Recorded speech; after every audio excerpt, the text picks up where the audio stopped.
크기를 말하는 건 아니고요. 또 제가 무척 작은 건 아니잖아요. 예, 현재수 목사님 감사합니다. 예. 이 높은 산과 큰 바다, 끝이 없는 바다와 경계가 없는 하늘을 바라보다 보면 이 사람이라는 존재가 하나의 점에 불과합니다. 이 삼덕동도 걸어서 다 다니려면 제법 시간이 걸리는데 대구는 그보다 얼마나 클까요? 또 이 대한민국은요. 셀 수도 없는 수많은 생명체가 살아가는 이 거대한 지구도 태양계 안에서는 단 하나의 행성일 뿐입니다. 그런 태양계가 은하에 수천억 개가 존재하고 또 그와 같은 은하가 우주에 수천억 개 있다라는 거죠. 여러분, 우리가 이 거대한 우주의 먼지보다도 작다는 사실이 실감이 되십니까? 우리가 살아가는 시간 또한 매우 짧습니다. 이 시편 기자의 고백처럼 우리의 연수가 70이요 강건하면 80이라도 그 연수의 자랑은 수고와 슬픔뿐이요 신속히 가니 우리가 날아가나이다. 정말로 그렇죠.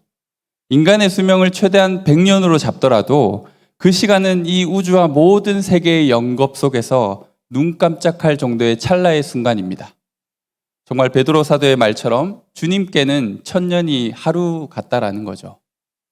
이 물질 세계 그 전체 공간 속에서 눈에 보이지도 않을 만큼 작고 또 살아가는 시간 또한 가늠하기 힘들 정도로 짧은 시간을 잠깐 반짝이고 사라지는 우리 인생이 참 미약하지 않습니까?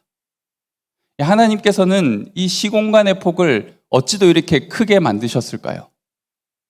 우주 속의 은하, 또 은하 속의 태양계, 태양계 속의 지구, 그 지구 안에서도 한반도 그 위에 서서 살아가는 나라는 존재, 주목받기 힘들 정도로 작은 존재 아닙니까? 우리가 작기도 하지만 하나님께서 만드신 세상이 너무 크게 만들었다라는 생각이 듭니다. 지금도 우주는 계속해서 팽창하고 있잖아요. 오늘 우리가 읽은 성경 구절에서 큰 집이라는 단어가 저는 처음 마음에 와닿았습니다. 우리 아버지의 집은 크고 광대합니다. 우리 아버지의 집에 거할 곳이 많습니다. 끊임없이 팽창하고 있는 우주만 보아도 그렇습니다. 집이 왜 이렇게 클까요? 하나님 만드신 이 집이 왜 이렇게 클까요? 그곳에 사는 사람이 많아서 그렇습니다. 하나님은 우리가 상상하는 것보다 더 많은 사람을 자신의 집에 거하게 할 것입니다. 그리고 이 집이 큰 이유는 그 집을 채우는 하나님의 사랑이 끝이 없기 때문입니다. 큰 집의 주인은 이처럼 크고 광대한 피조 세계처럼 인자와 자비하심도 무한합니다. 그래서 그분은 우주의 먼지 같은 우리 한 사람 한 사람을 매우 크게 여겨주십니다. 이 세계의 공간과 시간 속에서 인간이란 존재는 마치 있지도 않은 것처럼 작지만 하나님께는 한 영혼이 천하보다 크고 귀하다는 사실, 정말 신비롭고 놀라운 사실 아닙니까?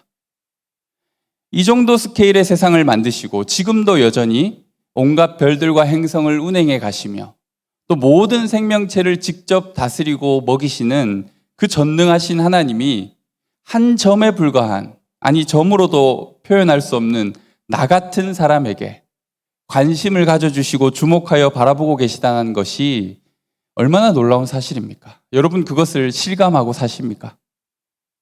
인간은 객관적으로 볼 때 이 세상에서 연약하고 작은 존재입니다. 그러나 하나님의 관점에서 볼 때 가장 크고 의미 있는 존재라는 거예요.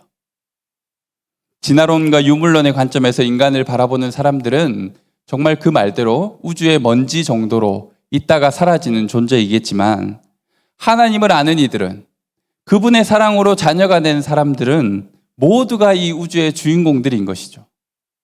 천지 우주 만물을 다스리신 하나님이 바로 우리의 아버지가 되시니까요.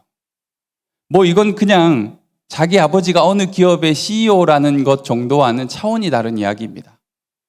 니네 아버지 뭐 하시노? 묻거든 우리는 답하면 되는 거예요. 우리 아버지 하나님이신데요. 우주 만물을 다스리시는 분이신데요. 가슴이 웅장해지지 않습니까? 고개를 숙이고 우울하게 지낼 필요가 없는 거죠. 이 존재의 본질과 모든 세계의 시작과 마지막이 되시는 분이 우리 아버지시라는 거예요. 그분께만 영광과 찬송을 올려드리길 원합니다. 할렐루야. 할렐루야. 이 정도의 아버지를 둔 사람이면 혼자서 길을 걸어가다가도 실실 웃어야 합니다. 얼마나 좋습니까? 얼마나 대단한 사실입니까? 이 든든함이 신앙인만이 누릴 수 있는 특권 아닐까요? 너 왜 그렇게 행복해? 너 왜 그렇게 기뻐? 세상 사람들이 모르는 기쁨을 우리는 알고 있는 것이죠. 20절 말씀입니다. 함께 읽어보았으면 합니다. 20절 말씀. 큰 집에는 금그릇과 은그릇뿐 아니라 나무그릇과 질그릇도 있어 귀하게 쓰는 것도 있고 천하게 쓰는 것도 있나니. 이 바울은 사람들을 그릇에 비유했습니다. 이 바울뿐만 아니라 성경의 저자들이 즐겨 쓰는 비유라고 할 수 있죠. 큰 집에는 많은 그릇이 있습니다. 하나님께는 수많은 사람들이 있습니다. 그 한 사람 한 사람이 하나님께 특별한 존재라는 거예요. 각각에게 목적이 있고 쓰임이 있습니다. 큰 접시도 있지만 작은 종지도 있고 스텐 밥그릇도 있고 자기 국그릇도 있습니다. 컵도 머그컵만 있는 게 아니라 유리잔도 있죠. 얼마나 많은 그릇들이 있습니까? 어느 것 하나 똑같지가 않습니다. 디자인과 모양이 똑같아 보여도 자세히 보면 그 둘이 다른 것이죠. 금그릇, 은그릇뿐 아니라 나무그릇도 있고 질그릇도 있습니다. 그런데 세상은 항상 그릇의 재질을 따집니다. 그리고 그릇의 크기를 서로 비교하고 재느라고 바쁩니다. 때로는 무늬와 디자인이 화려한 사람들은 그런 아름다움이 없는 이들을 배제하고 무시하기도 합니다. 모두가 금그릇, 은그릇이고 싶을지 모르겠습니다. 여러분도 혹시 그렇습니까? 시작부터 자신의 삶이 금이 아니었기에, 시작부터 자신은 질그릇이었기에 이 좌절감에 빠져서 많은 것들을 포기하는 사람들도 있습니다. 이 수저에 금수저, 흙수저가 있듯이 그릇도 금으로 만든 게 있고 흙으로 만든 게 있습니다. 모두가 금이 되려고 한다면 나무그릇과 질그릇은 누가 해야 할까요? 나에게 부여된 고유한 특징을 받아들이지 않고 남과 같은 모양이고 싶은 이유는 세상이 자꾸만 그것을 부추기기 때문이에요. 하나님의 관점이 아닙니다. 이게 좋은 거야 라고 기준을 제시하지만 하나님께 모든 그릇이 똑같습니다. 금이냐, 은이냐, 나무냐, 진흙이냐 보다 중요한 것은 주인에게 사랑받고 자주 쓰임받느냐가 그릇에게 중요한 것이죠. 여러분 금그릇, 은그릇이었으면 좋겠나요? 저는 나무나 질그릇이 더 좋을 것 같아요. 제 생각에 그릇은 친근하고 편해야 된다고 생각해요. 주인의 입장에서 금그릇, 은그릇은 주로 전시용으로 쓰지 않을까요? 이 서랍장 같은데 그냥 세워두는 거죠. 관상용으로. 잘 쓰지 않습니다. 이 스스로를 뽐내고 자랑하는 인생이 될 수 있겠지만 더 중요한 것은 그릇으로서의 가치 그대로 쓰임받는 인생이 되는 것이 훨씬 좋은 일이죠. 세상의 기준은 얼마나 더 비싸고 화려한가를 따지지만 그 기준을 따라 우리 인생의 값어치를 평가절하할 필요가 없다라는 거예요. 특별히 청년부 주간 이 금요기도회를 준비하면서 청년들이 이 사실을 기억했으면 좋겠다는 마음을 가졌어요. 물론 청년뿐만이 아니죠. 이 세상을 살아가는 많은 이들이 자신의 존재 가치를 세상의 기준 안에서 얼마나 평가절하하며 살아가고 있습니까? 큰 집에는 다양한 그릇이 있습니다. 누구 하나 똑같지 않습니다. 그 그릇마다 쓰임이 다르고 종류가 다릅니다. 정말 중요한 것은 주인의 손에 쓰임 받는다라는 것이죠. 하나님이 찾으시고 기꺼이 사용하시는 삶이 되어야 할 줄로 믿습니다. 그것이야말로 우리가 창조된 목적대로 사는 것이기 때문이죠. 따라서 어른들의 응원과 사랑이 청년들에게 많이 필요하다고 생각해요. 이 세상적 관점으로 청년들의 인생을 재단하거나 평가하지 말고 하나님의 관점에서 그들이 가진 고유한 빛과 무한한 가능성을 인정해주고 격려해 주신다면 얼마나 좋을까요? 이 청년의 그릇을 빛내주는 기도와 사랑이 우리 삼덕교회에 가득했으면 좋겠습니다. 또한 이미 우리 그런 청년들이 그런 사랑을 받고 자라고 있음에 감사하다는 말씀을 전하고 싶습니다. 이 리고렌 목사님이 쓰신 목적이 이끄는 삶이 엄청난 베스트셀러가 되었잖아요. 그런데 그렇게 많은 사람에게 읽혔던 이유를 역으로 생각해 보면 그만큼 많은 사람들이 자신의 삶의 목적을 몰라서 그것을 알고 싶어 했다라는 것을 반증하는 거죠. 자신이 어떤 그릇인지, 무슨 용도로 만들어졌는지, 또 그것을 발견하고 싶은 마음이 모든 사람에게 동일하다는 거예요. 여러 간증들이 있었지만 이런 이야기도 있더라고요. 이 강도가 집에 들어왔는데 한 여인이 미국에 있던 한 여인이 자신이 읽고 있던 목적이 이끄는 삶에 대한 그 책의 내용을 그 강도에게 설명하기 시작했다는 거예요. 그래서 그를 잘 설득하여서 그가 하나님 앞에 회개하고 하나님께로 돌아오는 역사가 있었다는 거예요. 이 강도의 회개가 어디서부터 비롯되었을까요? 자신같이 쓸모없이 보이는 사람도 이 하나님의 위대한 목적 가운데 있다라는 진리를 깨닫기 시작하자 하나님 앞에 회개하게 되는 거죠. 마침 지난주 김효진 집사님도 이 책에 대한 이야기를 하면서 본인이 겪었던 은혜와 변화에 대해서 잠시 언급한 적이 있었죠. 이 하나님께서 우리 한 사람 한 사람을 바라보시는 그 깊고 내밀한 마음을 우리는 나 자신을 바라볼 때 가지지 못할 때가 많습니다. 이 하나님의 시선, 하나님의 마음을 우리는 온전히 깨닫지 못합니다. 인간이 가진 시각은 죄악과 세상적인 가치에 오염되어 있고 뒤틀려 있기 때문이에요.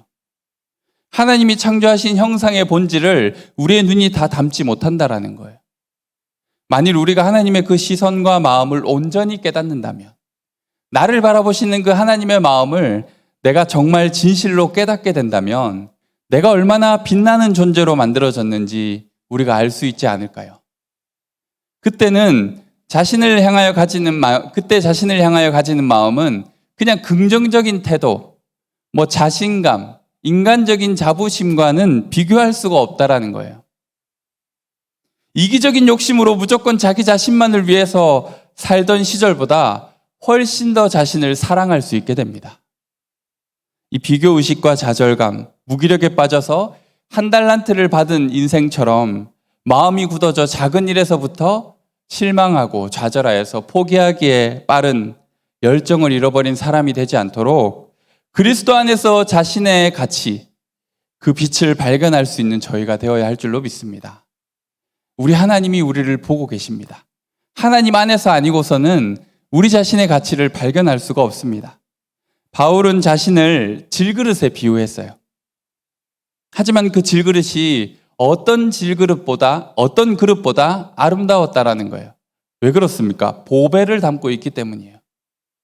세상 그 무엇보다 빛나는 보배가 질그릇에 담겨 있기 때문입니다. 우리가 이 보배를 질그릇에 가졌으니 이는 심히 큰 능력은 하나님께 있고 우리에게 있지 아니함을 알게 하려 함이라. 인간이라는 존재의 자금을 우리는 기억해야 합니다. 질그릇처럼 연약하여 깨지기 쉽죠. 하지만 보배를 가지고 있습니다. 하나님의 큰 능력이 우리와 함께 있습니다. 이것이 하나님께 쓰임받는 삶이라고 할 수 있지 않겠습니까? 제 아무리 금이야 은이야 멋을 낸들 그 그릇에 아무것도 담아내지 못한다면, 혹은 더럽고 부정한 것만 담고 살아간다면 무슨 소용이 있겠습니까? 이 최근에 뉴스를 시끄럽게 떠드는 연예인들의 마약 소식을 보면서 이 화려하고 다 가진 것 같은 그들의 삶이 과연 무엇을 담고 있는가 생각해 보게 됩니다. 자기 존재 가치를 입증하고 인정받기 위해 능력을 키우고 더 높고 강한 존재가 되는 것보다 중요한 것은 크고 놀랍고 위대한, 가장 위대하신 그리스도를 나의 그릇에 담는 것이죠. 그릇의 재질이나 모양보다 중요한 것은 결국 무엇을 담는 그릇이 되느냐입니다. 여러분은 무엇을 담고 있습니까? 빛이 없이는 우리 그는 아무것도 볼 수 없습니다. 그리스도의 빛이 우리 존재를 비추어 줘야 하는 거죠. 그때야 내 안에 창조하신 하나님의 형상이 나타납니다. 이 말은 그리스도 예수 안에 있을 때 가장 나다운 삶을 살 수 있다라는 겁니다. 가장 나다운 삶을 찾기 위해 떠났던 둘째 아들이 지엄 열매를 먹지 못해 돼지우리에서 울며 아버지의 집을 떠오르지 않습니까? 우리 청년들이 이런 시행착오를 거치지 않았으면 좋겠어요. 주님 안에서 자신을 발견할 수 있었으면 좋겠어요. 옆 사람의 화려한 문이나 재질을 자신과 비교하는 데 시간을 낭비하지 않았으면 좋겠어요. 그리스도를 통해 그리스도 안에서 나의 고유한 빛깔과 아름다움을 발견하고 드러내는 청년들이 되었으면 좋겠습니다. 그럼 과연 어떻게 이 그릇에 보배를 담을 수 있을까요? 그리스도를 담는 그릇, 하나님께 쓰임받는 그릇이 되기 위해 우리는 무엇을 해야 할까요? 이 21절과 22절은 우리에게 그 방법을 알려주고 있습니다. 우리 21절과 22절을 함께 읽겠습니다. 그러므로 누구든지 이런 것에서 자기를 깨끗하게 하면 귀히 쓰는 그릇이 되어 거룩하고 주인의 쓰심에 합당하며 모든 선한 일에 준비함이 되리라. 또한 너는 청년의 정욕을 피하고 주를 깨끗한 마음으로 부르는 자들과 함께 의와 믿음과 사랑과 화평을 따르라. 아멘. 제가 말씀을 준비하면서 그냥 제 일상 속에서 잘 쓰는 그릇이 어떤 특징을 가졌는지를 잠시 생각해 보았습니다. 여러분도 그런지 한번 들어보세요. 일단 잘 쓰는 그릇은 가까이에 있어야 합니다. 잉글랜드에서 넘어온 고급 찻잔을 선물로 받았다고 해도 아낀다고 저 찬장 꼭대기에 고이 모셔두면 쓸 일이 없습니다. 바로 어제 설거지하고 놔둔 그 컵과 그릇을 우리는 쓰는 거예요. 가까이에 있어야 쓰게 되는 겁니다. 주인의 눈에 보이지 않고 가까이에도 있지 않으면 그 그릇이 얼마나 튼튼하고 예쁜지는 중요하지 않습니다. 당장 무언가를 담거나 써야 하면 눈앞에 자주 쓰는 그 그릇을 쓰게 됩니다. 저희 집에도 한 번도 쓰지 않은 그릇이 있을 거예요. 우리 아내가 쇼핑으로 질렀던 그 그릇. 어딘가에 먼지가 쌓이고 있을지도 모르죠. 우리 하나님은 에덴 동산에서부터 숨어있는 아담을 찾으시는 분이시지 않습니까? 인간이 자꾸만 숨기 때문이에요. 항상 숨어있고 도망간 사람들을 찾으시는 하나님이시지만 오히려 하나님을 찾고 가까이 하는 자들이 있다면 그들을 얼마나 기뻐하실까요? 그런 이들에게 상 주시는 분이심이 틀림없습니다. 항상 그분을 가까이 하고 그분의 눈에 밟히는 사람, 그런 사람이 저희가 되어야 되겠죠. 주님을 가까이 하는 인생, 그분의 손과 발이 닿는 곳에 머무는 인생, 그들을 주님께서 쓰시지 않겠습니까? 또 생각해 보면 잘 쓰는 그릇은 이 크기가 적당해야 하더라고요. 이 열무김치에 보리밥 넣고 고추장 풀어서 막 양푼이에 비벼 먹을 수도 있지만 자주 그러진 않잖아요. 한 끼를 먹기에 적당한 밥그릇의 크기가 있어요. 여러분 살림살이를 제가 보진 못했지만 대부분 쓰는 그릇을 항상 씁니다. 딱 먹기에 좋은 크기의 그릇이 있잖아요. 너무 크거나 작으면 자주 사용하기에는 불편합니다. 그릇이 다 크다고 좋은 것도 아니고 작고 예쁘다고 자주 쓰는 것도 아닙니다. 적당한 크기가 있다라는 거예요. 하나님이 쓰시고자 하시는 그 일에 맞는 분량과 크기가 있습니다.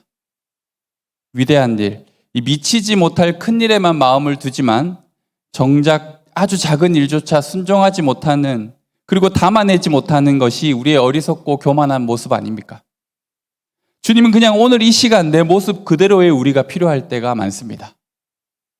특별한 일이 아닌 단순하고 구체적인 일상에서 우리를 사용하길 원하십니다. 때로는 아주 반복적이고 일상적인 일들에서 지속적인 쓰임을 원하실 때가 있습니다. 대부분의 헌신과 봉사가 그렇지 않습니까?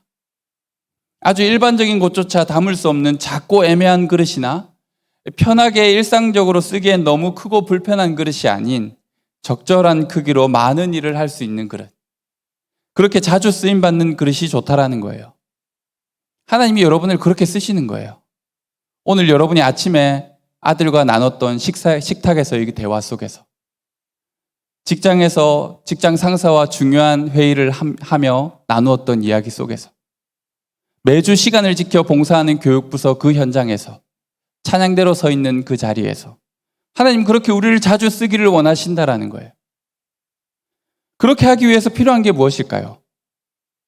순종이 일상화되어야 하는 거죠.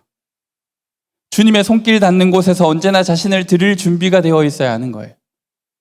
하나님은 우리에게 대단한 것을 바라지 않습니다. 작은 일에 충성하는 우리를 기뻐하시는 거예요. 마지막으로 그릇은 깨끗해야 쓰임 받겠죠. 오늘 말씀에서도 그것을 강조하고 있습니다. 그러므로 누구든지 이런 것에서 자기를 깨끗하게 하면 귀히 쓰는 그릇이 되어 거룩하고 주인의 쓰심에 합당하며 모든 선한 일에 준비함이 되리라. 오늘 말씀의 키워드는 단연 깨끗함이라고 할 수 있습니다. 자기를 깨끗하게 한다는 것의 의미가 무엇일까요? 이 한밤중에 주님을 찾았던 니고데모에게 주님은 사람이 물과 성령으로 나지 아니하면 하나님 나라에 들어갈 수 없다라고 말씀하셨습니다. 우리는 물과 불로 거듭나야 합니다. 물과 불 모두 깨끗하게 해주는 것이죠. 물로 깨끗해진다는 것은 세례를 떠올립니다. 물을 통해 우리는 자신을 비우고 죽음에 이르는 것이죠. 하나님과 동등됨을 취할 수 있었던 예수님이 물 세례를 받으시며 자신을 비우셨어요.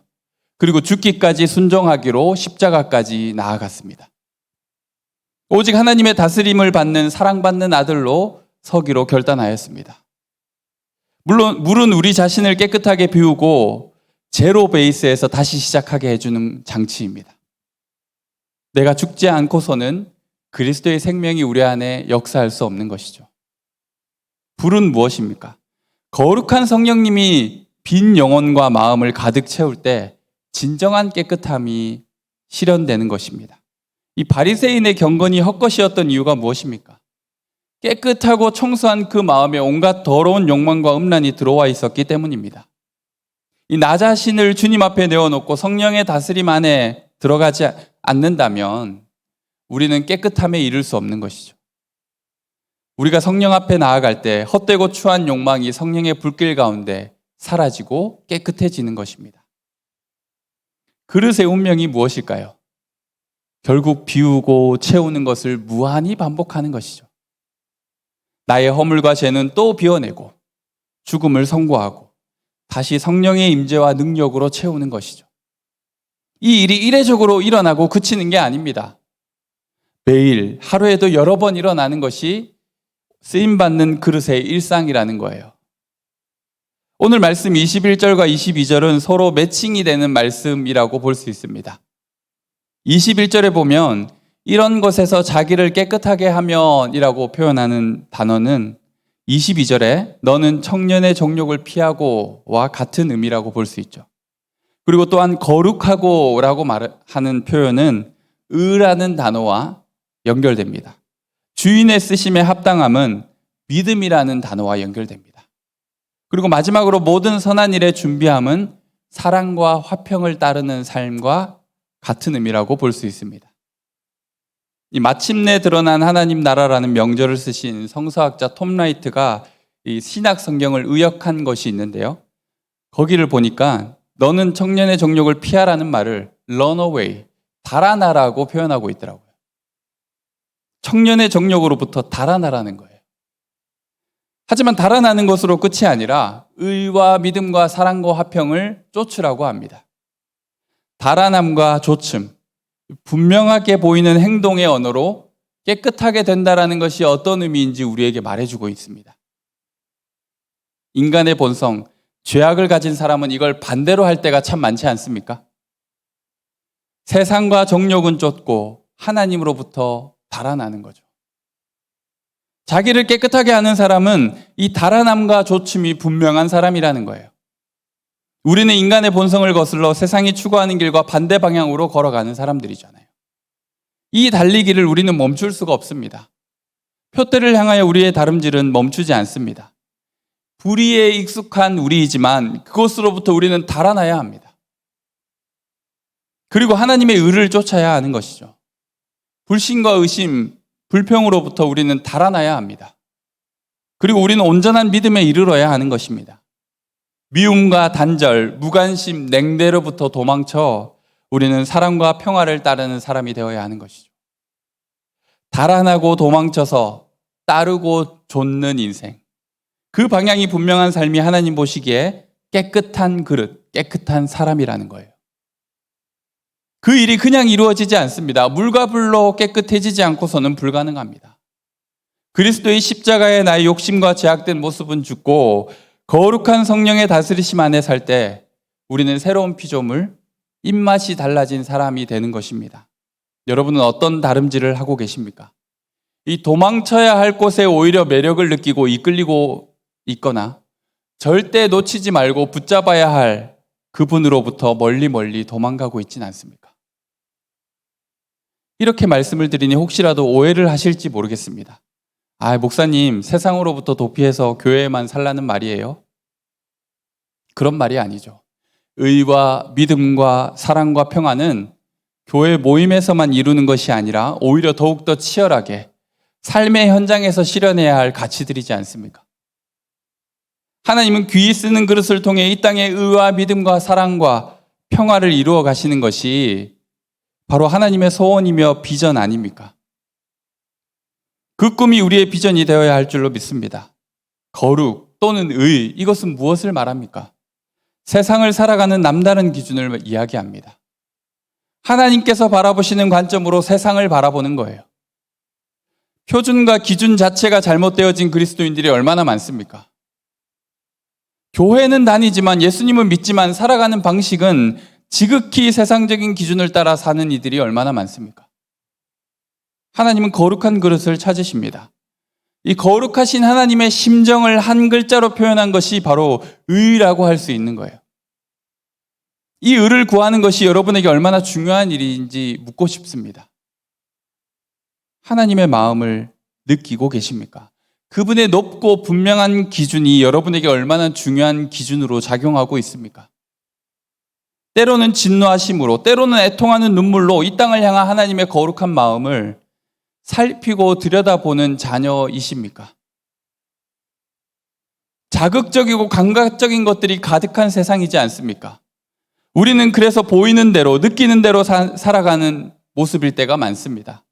그러나 보이지 않는 하나님의 마음과 생각을 구하고 찾는 세대가 되어야 할 줄로 믿습니다. 또한 믿음은 주인의 쓰심에 합당한 마음가짐이라고 할 수 있습니다. 나의 생각과 판단을 보류하고 주인을 신뢰하는 마음, 그 믿음을 통해 하나님께서 자신의 뜻을 이루어 가시는 거죠. 하나님께서는 창세기를 보면 아브라함에게 이삭을 바치라고 하시며 그의 믿음을 시험하십니다. 하나님은 여러분의 믿음을 어떻게 시험하고 계십니까? 가장 사랑하는 아들을 바치는 문제는 상상도 할 수 없고 내 손에 쥔 작은 물질이나 한 달 앞에 개인적인 계획조차 그분께 바칠 수 없는 것이 혹시 우리 믿음의 현실은 아닙니까? 내 삶의 주도권을 포기하기 싫은 마음, 그로 인해서 찾아오는 하나님을 향한 부담감들, 그리고 그분을 신뢰하지 못해 느끼는 두려움, 그 모든 것이 믿음을 믿음답지 못하도록 만드는 것이죠. 근데 예수 그리스도를 믿는다고 하는 그리스도인들의 삶 가운데 이러한 믿음이 일반적인 믿음이라는 것이 심각한 상황 아닙니까? 믿음이 없이 어떻게 세상을 이길 수 있을까요? 세상에 지고 있는 우리의 모습이 무엇 때문입니까? 믿음이 없기 때문 아닐까요? 자신의 삶의 주도권을 내어놓지 않는 신앙이 불신자의 삶과 어떤 차이를 보일 수 있겠습니까? 오히려 하나님의 뜻은 따를 생각이 없이 그분으로부터 좋은 것만 얻으려고 하는 이기적인 사람이 믿는 사람의 모습이라면 믿지 않는 사람과 믿는 사람, 이 말처럼 우리의 믿음이 결국 하나님의 자녀임을 드러내는 것에 분명한 기준이 될 수 있다는 거죠. 그분을 믿는다면 그분께 맡길 수 있어야죠. 또한 사랑과 화평을 이루는 일, 모든 선한 일에 준비하는 사람이 되어야 한다라고 바울은 이야기합니다. 그러나 내 안에 사랑이 없습니다. 바로 그 한 사람조차 용납할 수 없는 독선과 교만이 우리에게 있지 않습니까? 성령님을 의지하지 않고서 십자가의 주님을 붙잡지 않고서 우리는 아무것도 할 수 없습니다. 가지가 나무에 붙어 있지 않고 열매를 맺을 수 없는 것처럼 말이죠. 사랑은 그리스도께 연결된 우리가 통로가 되어 전하여지고 역사하는 것입니다. 화평의 주님만이 모든 관계와 공동체를 하나 되게 하실 수 있습니다. 청년들을 신방하면서 느끼는 것 중에 하나는 청년들의 삶이 굉장히 이원론적으로 단절되어 있는 경우들을 보게 됩니다. 교회에서의 생활과 세상에서의 삶이 많이 다른 거죠. 관계 맺는 것도 참 다르더라고요. 주님과의 관계는 주님과의 관계고 내가 사랑하는 사람과의 관계는 그 사람과의 관계일 뿐이라는 거예요. 그래서 제가 그런 사람들을 만날 때마다 강조하는 것이 그 사람과의 관계도 하나님이 주도권을 가지는 관계가 되어야 한다라고 말하곤 하죠. 우리는 무조건 모든 관계의 중심에 예수 그리스도를 모시는 사람들이 되어야 하잖아요. 나와 너, 그와 우리, 그들과 나, 사랑하는 사람과 나, 나와의 가족 간의 관계, 직장 동료와 나의 관계, 이 모든 관계 속에서 사랑과 화평의 일을 시작하시길 원하시는 하나님이 일하시도록 모든 선한 일에 준비가 되는 그릇이 되도록 그 관계에 주님을 초청하고 주님이 이 관계를 다스려 가시도록 우리는 모실 수 있어야 하지 않겠습니까?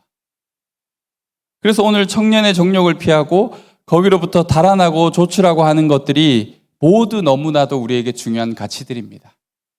의와 믿음과 사랑과 화평.